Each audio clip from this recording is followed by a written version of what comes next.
Actually Arjun, मैंने यहां तुम्हें वार्निंग देने के लिए नहीं बल्कि एक सलाह देने के लिए बुलाया है।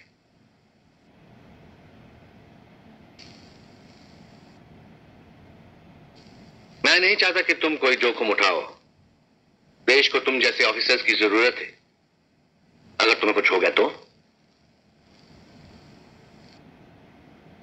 मैं चाहता हूं कि तुम सत्या का केस छोड़ दो। अर्जुन, ऐसा नहीं है कि तुम्हारे पुलिस डिपार्टमेंट में आने से पहले यहां काम नहीं होता था। पुलिस मुजरिमों को नहीं पकड़ती थी, उन लोगों के इनकाउंटर नहीं होते थे। नहीं, सब होता था। तुम एक ऑफिसर हो अर्जुन, पूरा सिस्टम नहीं। और ये पूरा सिस्टम बहुत बड़ी विसात है जिसमें तुम्हारी हैसियत केवल एक गादे की है और कुछ नहीं।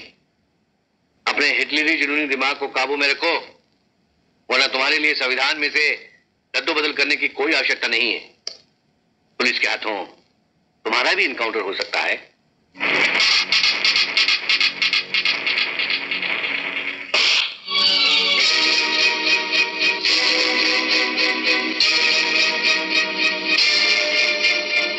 तूने चीफ मिनिस्टर को थप्पड़ मारा?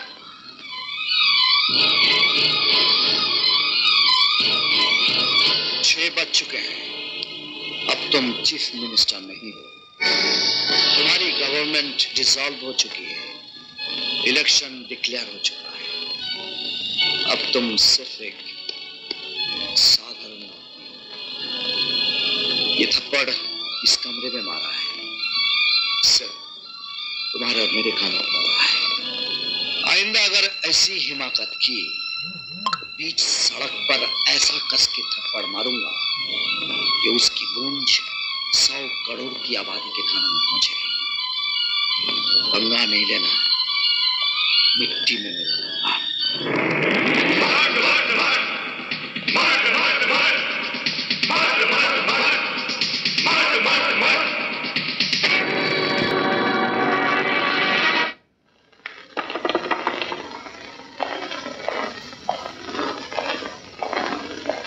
Good evening sir. अर्जुन, हमें खबर मिली है कि चुनाव के दौरान मिजोरा चुनाव क्षेत्र में गड़बड़ हो सकती है, इसलिए डिपार्टमेंट ने तुम्हें वहां भेजने का फैसला किया है। सर, मुझे चुनाव में गड़बड़ रोकने के लिए वहां भेजा जा रहा है, यहाँ चुनाव में यहाँ गड़बड़ कराने के लिए मुझे हटाया जा रहा है। अर्जुन, तुम क्या समझते हो? पूरी पुलिस फोर्स में तुम ही ईमानदार हो, बाकी सारे करप्ट हैं, भ्रष्ट हैं। ये तो बहुत बड़ी बात है अर्जुन कि तुम्हें वर्दी में ड्यूटी पर भेजा जा रहा है, वरना चीफ मिनिस्टर साहब के मुंह पर थप्पड़ मारने का क्या असर हो सकता है जानते हो? अगर चीफ मिनिस्टर साहब इलेक्शन जीतकर दोबारा कुर्सी पर बैठ गए तो ये जो तुम्हारा जोश है ना, जोश, इसे तुम्हारे खून से निकालकर बाहर फेंक देंगे। सर, गुस्ताखी माफ। जब मैं छोटा था, गलती करने पर मेरी मां मुझे डराती थी कि भूत आ जाएगा, और मैं डर जाता था ये सोच करके पता नहीं भूत कैसा होगा। अब मैं बड़ा हो गया हूं और आप मुझे उस भूत से डरा रहे हैं जिसे मैं ऑलरेडी कस के थप्पड़ मार चुका हूं। अर्जुन, वो कर्म करेगा तो हम कर्म करेंगे, वो सितम करेगा तो हम सितम करेंगे। हमारे जैसा इंसान है वो भी, वो जो करेगा हम वो करेंगे।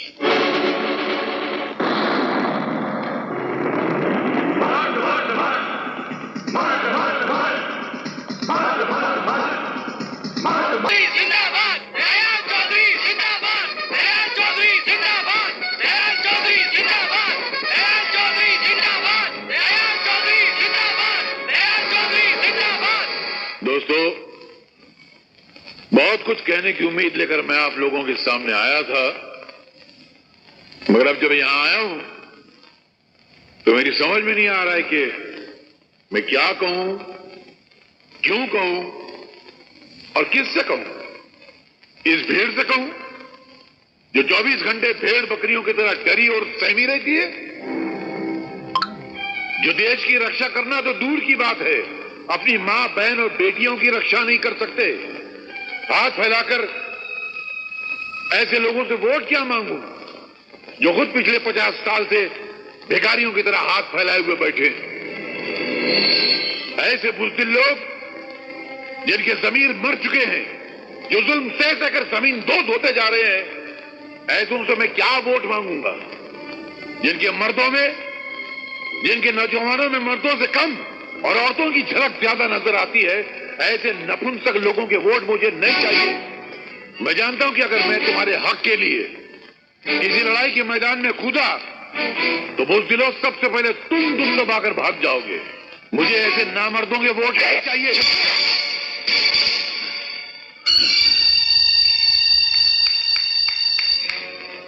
शाबाश, यही चाहता था मैं। मुझे परवाह नहीं है कि मुझे वोट मिले या ना मिले, मैं जीतूं या हारूं, मुझे इसकी कोई परवाह नहीं है। मगर जो मैं चाहता था मेरा वो काम हो गया।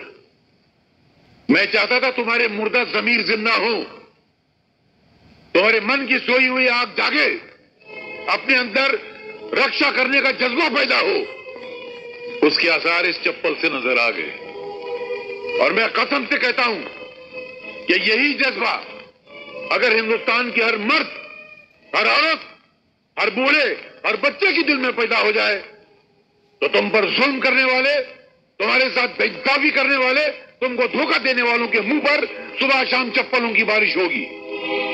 मेरे दोस्तों, एक बात मेरी सुनते जाइएगा और उसको याद रखिएगा कि इस देश को सुधारना है तो सिर्फ दो लोगों को सुधारना होगा। एक वो जो वोट देता है और एक वो जो वोट लेता है। अगर ये दोनों सुधर गए तो भारत सुधर गया। शुक्रिया। साहब, मुझे माफ कर दो। अरे अरे, कोई बात नहीं बेटा, कोई बात नहीं। और जिंदगी में हाथ जोड़ना, सर झुकाना, ये बंद कर दो। लोगों ने बहुत फायदा उठा लिया इसका। नहीं, मन में जो आज आग भड़की थी ना, उसको बुझने नहीं देना। नहीं। ये मेरा कर्ज है तुम्हारे ऊपर। और ये तोहफा ले जाओ अपना। गुलाम कलीम आजाद।